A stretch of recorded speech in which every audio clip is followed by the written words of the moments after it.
Now start C4 pathway, जिसे heads-lack pathway भी कहते हैं। सी कोई भी पाथवे, चाहे वो C3 हो, चाहे वो C4 हो, और एनी अदर प्लांट में कोई भी फोटोसिंथेटिक पाथवे है, ये ध्यान रखें कि C3 pathway that is Calvin cycle तो सभी में रहेगा। आप इनिशिएशन में कुछ और थोड़ा स्टेप बढ़ जाएगा, बट कैल्विन साइकिल सभी पाथवेज में प्रेजेंट रहता है। C. C4 pathway, it is present in the plants adapted to the dry tropical region. C4 pathway किन plants में ऑब्जर्व होता है? वो plants जो कि adopted होते हैं dry tropical regions में।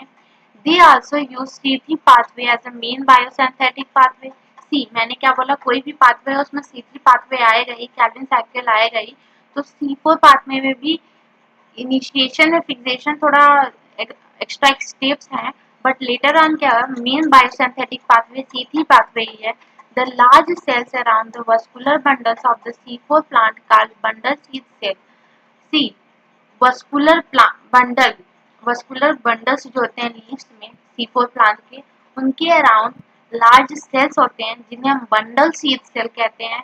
एंड इस एनाटॉमी को, such anatomy is known as Kranz anatomy, and इस एनाटॉमी को क्या कहते हैं? क्रेंज एनाटॉमी कहते हैं। That is the vascular bundle is surrounded by the large cells that is known as bundle sheath cell. इस एनाटॉमी को क्रेंज एनाटॉमी कहते हैं। क्रेंज मतलब होता है wreath, what wreath. The bundle seed cells may form several layers around the vascular bundle, और जो bundle sheath cell रहते हैं वो सिंगल सेल में नहीं बल्कि सेवरल लेयर्स में प्रेजेंट होते हैं वस्कुलर बंडल के around. They have a large number of chloroplast, thick walls, impervious to the gaseous exchange and no intercellular spaces. सी जो C4 पाथवे या फिर सॉरी C4 प्लांट्स जो हैं उनके जो क्लोरोप्लास्ट होते हैं, उनके पास लार्ज नंबर ऑफ क्लोरोप्लास्ट होते हैं। किन सेल्स में? बंडल सीड सेल्स में। C4 प्लांट के बंडल सीड सेल में large number of chloroplast present होते हैं, एंड इन बंडल सीड के जो वॉल हैं वो थिक होते हैं, इम्परवियस टू गैसियस एक्सचेंज, मतलब वहाँ पे गैसियस एक्सचेंज नहीं हो पाता क्योंकि थिक वॉल की वजह से, और नो इंटरसेलुलर स्पेस भी नहीं होते हैं बंडल सीड सेल्स के बीच में। Now steps of hash-lack pathway. Hash-lack pathway का स्टेप क्या है? तो primary CO2 acceptor is phosphoenol pyruvate, a 3 carbon molecule seen in the mesophyll cell. The cycle for this fixation is The enzyme for this fixation is phosphoenol pyruvate carboxylase, that is PEPase. Now listen, आपने जब kelvin pathway पढ़ा तो वहां पे primary acceptor कौन था? Rubisco था, sorry Rubisco not, Rubisco तो एंजाइम है। RUBP था, रुबिस्को बाइफॉस्फेट, और जो एंजाइम कैटालाइज कर रहा था उसका नाम था रुबिस्को। बट यहाँ पे क्या है, हैश-लैक पाथवे में प्राइमरी एक्सेप्टर ऑफ CO2 कौन है? फॉस्फोइनोल पायरुवेट है, एंड वो 3 कार्बन कंपाउंड है, मेसोफिल सेल के में प्रेजेंट है। एंड ये एंजाइम कौन सा कैटालाइज कर रहा है इस फिक्सेशन को? That enzyme name is phosphoenol pyruvate carboxylase, जिसको शॉर्ट में पेपकेस भी कहते हैं। The mesophyll cells lack rubisco, mesophyll cells के पास रुबिस्को नहीं होता है, रुबिस्को एब्सेंट होता है। ये जाने की मेसोफिल सेल्स में कौन सा एंजाइम प्रेजेंट है? तो पेपकेस प्रेजेंट है, रुबिस्को एब्सेंट है। The C4 acid, oxoacetic acid, is formed in the mesophyll cell, and it is then form other 4 carbon acid like malic acid, aspartic acid. They are transported to the bundle seed cell. C4 cycle में 4 carbon acid बनता है, that is ऑक्सोएसिटिक acid. कब बनता है? जब phosphoenol pyruvate CO2 से react करता है और एंजाइम पेपकेस इस रिएक्शन को कैटालाइज करता है, तो फर्स्ट क्या कहते हैं, स्टेबल प्रोडक्ट कौन बनता है? तो ऑक्सोएसिटिक एसिड बनता है मेसोफिल सेल में। यही ऑक्सोएसिटिक एसिड फिर चेंज होता है 4 कार्बन एसिड्स में, और जो ऑक्सोएसिटिक एसिड है ये भी 4 कार्बन एसिड है, ये चेंज होता है मैलिक एसिड में, एस्पार्टिक एसिड में। फिर जो एसिड्स हैं ये ट्रांसपोर्ट होते हैं किस सेल में? बंडल सीड सेल में। बंडल सीड सेल में क्या था? थिक वॉल थे, इम्परवियस टू गैसेस एक्सचेंज था, और इंटरसेलुलर स्पेसेस एब्सेंट थे। नाउ डायग्राम से देखें, ये आपके एटमॉस्फेयर से CO2 आया, वाटर से रिएक्ट किया, and phosphoenol pyruvate that is first receive कर रहा है CO2 को एंड फिक्स हो रहा है। कौन सा एंजाइम इस प्रोसेस को कैटालाइज कर रहा है, तो पेप्टेज कैटालाइज कर रहा है।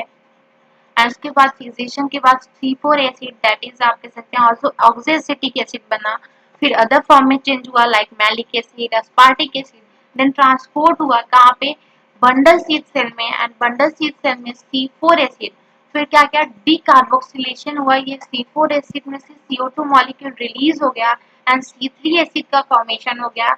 ये CO2 मॉलिक्यूल जो रिलीज हुआ यही कैल्विन साइकिल में जाएगा, यही C3 cycle that is lean biosynthetic pathway चलेगा बंडल शीथ सेल में एंड इससे क्या होगा, उस पाथवे के थ्रू जैसे आपने C3 साइकिल में देखा ग्लूकोज बना था, एकदम सेम पाथवे यहाँ पर भी चलेगा एंड ग्लूकोज बनेगा।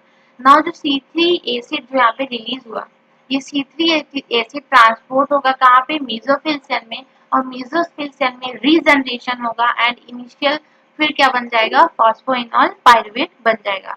अब यहाँ पे पॉइंट क्या ध्यान रखना है कि मेसोफिल सेल आपने पढ़ा, मेसोफिल सेल्स में रूबिस्को एंजाइम क्या था, एब्सेंट है, रूबिस्को एब्सेंट है, प्रेजेंट क्या है, तो पेप्केज, व्हाट, पेप्केज एंजाइम प्रेजेंट है। बंडल शीथ सेल में क्या है, रूबिस्को प्रेजेंट होता है। क्यों प्रेजेंट होता है, क्योंकि यहीं पे क्या चलेगा, कैल्विन साइकिल, कैल्विन साइकिल में फर्स्ट फिक्सेशन जो होता है, जो एंजाइम कैटालाइज करता है वो रूबिस्को ही है, इसलिए रूबिस्को बंडल शीथ सेल में प्रेजेंट होता है।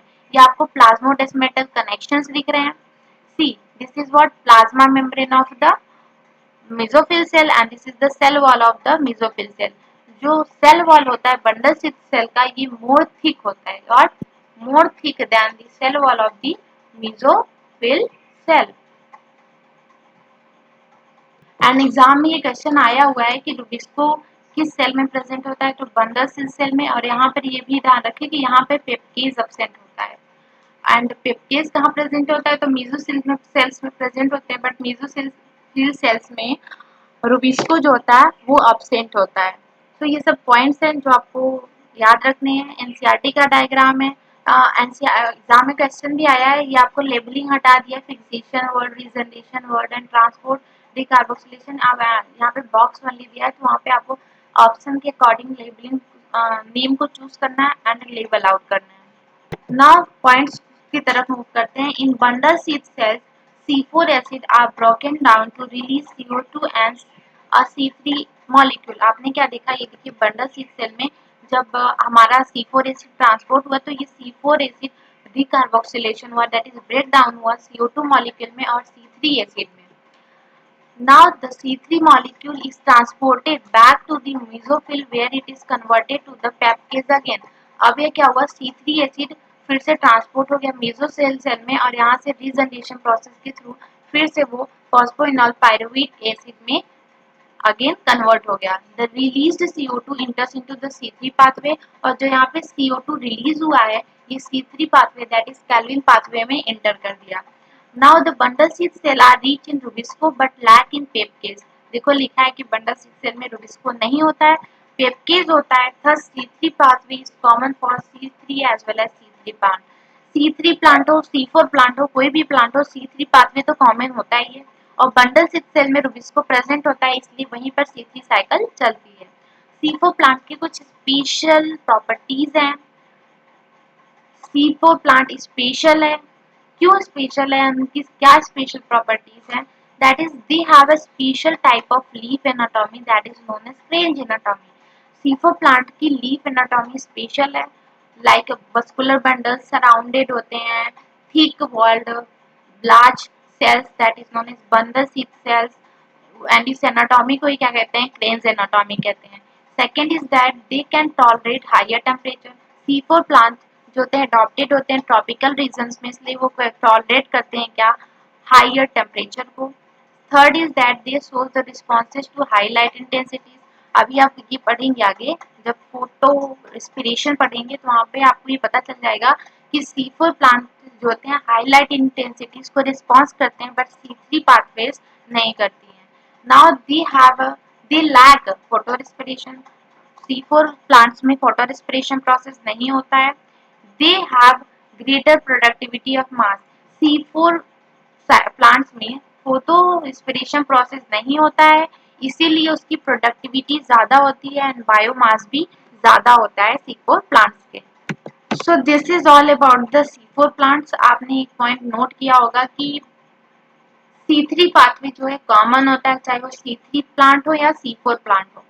एंड एक चीज और आपको ध्यान रखना है कि जो रुबिस्को एंजाइम होता है वो बंडल सीट सेल में प्रेजेंट है बट मेसोफिल सेल में एब्सेंट है, और जो पेप्टेज एंजाइम है वो मेसोफिल सेल्स में प्रेजेंट है बट बंडल सीट सेल्स में एब्सेंट है। That's all about the C4 plant.